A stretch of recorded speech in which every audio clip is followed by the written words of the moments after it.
අතීතයේ භාණ්ඩ විකුණන වෙළෙන්දන් දෙදෙනෙක් සිටියා. එක් අයෙක් බෝධිසත්වයන් වූ සේරි වාණිජ නම් අවංක වෙළෙන්දා.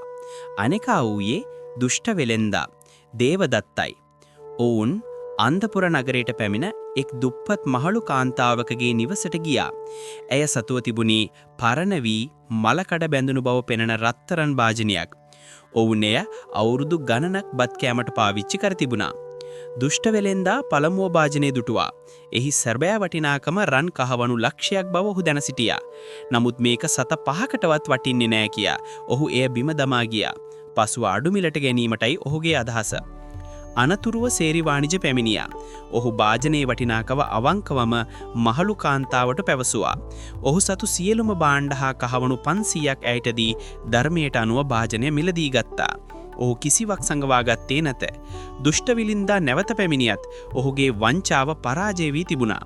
අවංකකම නිසා සේරි වාණිජ වෙළෙන්දාට මහත් කීර්තියක් හා පිනක් ලැබුණා.